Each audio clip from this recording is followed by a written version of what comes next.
पश्चिम बंगाल में हुए special intensive revision SIR के मुद्दे पर बुधवार को सुप्रीम कोर्ट में तब अभूतपूर्व नजारा देखने को मिला जब खुद मुख्यमंत्री ममता बनर्जी दलीलें रखने के लिए पेश हुई।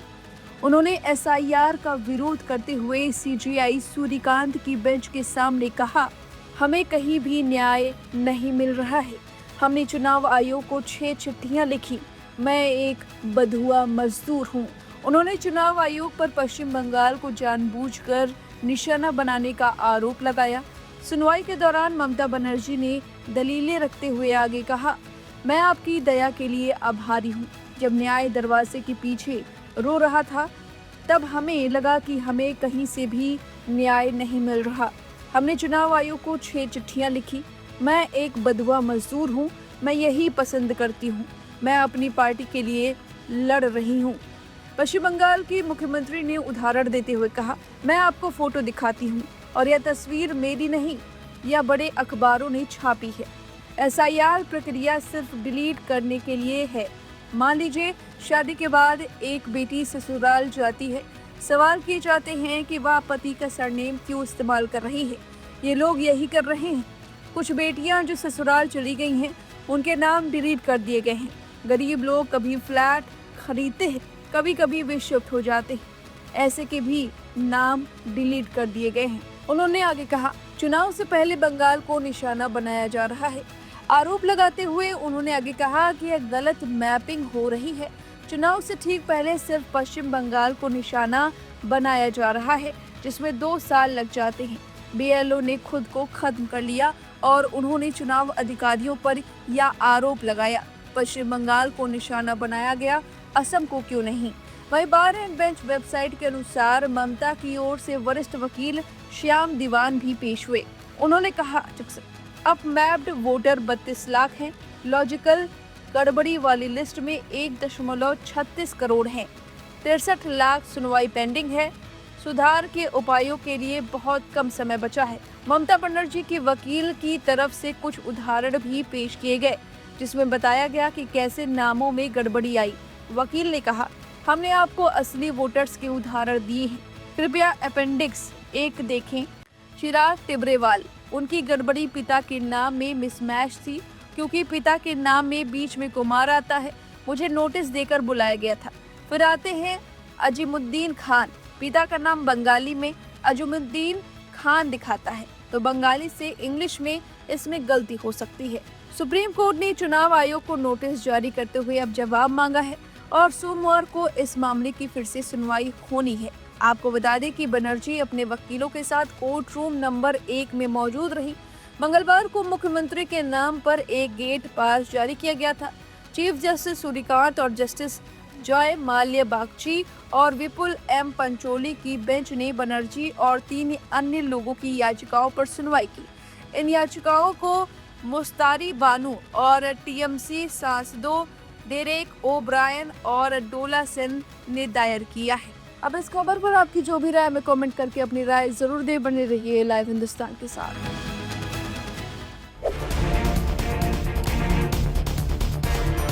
चुनाव आयोग के खिलाफ भले ही बाकी विपक्ष मजबूती से आवाज बुलंद ना कर पाया हो, लेकिन पश्चिम बंगाल की सीएम ममता बनर्जी इन दिनों मानो ईसीआई के खिलाफ मोर्चा ही खोल चुकी हूं।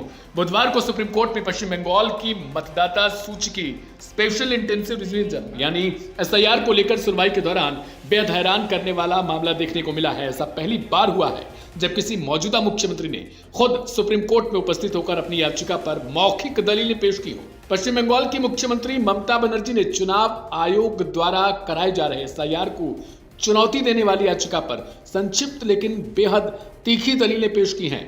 हालांकि उनकी ओर से वरिष्ठ अधिवक्ता श्याम दीवान ने मुख्य कानूनी बहस की, लेकिन ममता बनर्जी ने भी chief justice Suryakant, justice Joy Mallya Bagchi और जस्टिस विपुल पांचोली की बेंच के सामने अपनी बातें रखी हैं। ममता बनर्जी ने कहा कि एसआईआर की प्रक्रिया मतदाताओं को जोड़ने के लिए नहीं बल्कि नाम हटाने के लिए की जा रही है। उन्होंने दावा किया, शादी के बाद पति का सरनेम अपनाने वाली महिलाओं के नाम भी नेम मिसमैच के आधार पर मतदाता सूची से हटाए जा रहे हैं। ममता बनर्जी ने अदालत में कहा कि न्याय में देरी हो रही है और लोग परेशान हो रहे हैं। उन्होंने कहा, मैंने चुनाव आयोग को कई पत्र लिखे हैं, लेकिन मेरी बात नहीं सुनी गई। यह प्रक्रिया केवल बंगाल को निशाना बनाकर राज्य चुनाव से पहले लागू की गई है। सुप्रीम कोर्ट के निर्देशों के बावजूद बंगाल में आधार कार्ड को पहचान के तौर पर स्वीकार तक नहीं किया जा रहा, जबकि अन्य राज्यों में ऐसा हो रहा है। इस पर चीफ जस्टिस सूर्यकांत ने स्पष्ट किया कि बंगाल में एसआईआर को लेकर कई याचिकाएं दाखिल हुई हैं और अदालत पहले ही 19 जनवरी को पारदर्शी सत्यापन को लेकर दिशा निर्देश जारी कर चुकी है। इसके बावजूद ममता बनर्जी ने दोहराया कि त्योहार और फसल के मौसम में जल्दबाजी में नोटिस जारी किए जा रहे हैं, जिससे आम लोग और बीएलओ परेशान हो रहे हैं। उन्होंने दावा किया कि 100 से ज्यादा लोगों की मौत हो चुकी है और कई अस्पताल में भर्ती है। ममता बनर्जी ने यह भी आरोप लगाया कि बंगाल में करीब 8000 माइक्रो ऑब्जर्वर नियुक्त किए गए हैं, जो उनके मुताबिक भाजपा से जुड़े हैं और बीएलओ के अधिकारों को दरकिनार कर नाम हटाने के काम कर रहे हैं। उन्होंने दावा किया कि करीब 58 लाख लोगों के नाम हटा दिए गए और कई जीवित लोगों को मृत घोषित कर दिया गया।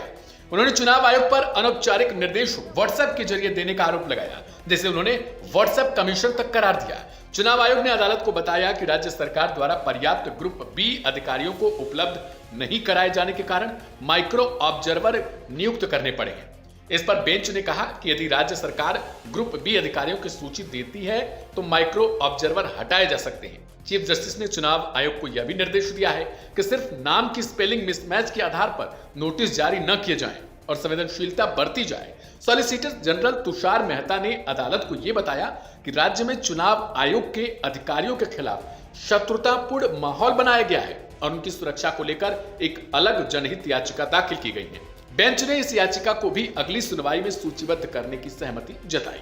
वरिष्ठ अधिवक्ता श्याम दीवान ने अदालत से आग्रह किया है कि नाम हटाने की प्रक्रिया पर तुरंत रोक लगा दी जाए और उन्होंने 2026 के विधानसभा चुनाव 2025 की मतदाता सूची के आधार पर कराए जाने की भी मांग रखी है।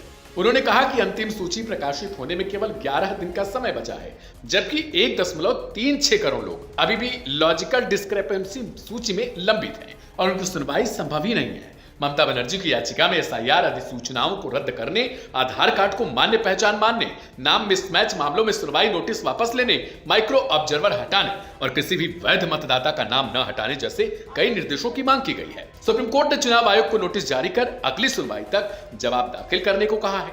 अब इस मामले की अगली सुनवाई पर सभी की निगाहें टिकी हैं, क्योंकि यह सिर्फ बंगाल नहीं बल्कि मतदाता सूची संशोधन की पूरी प्रक्रिया पर ही असर डालता है।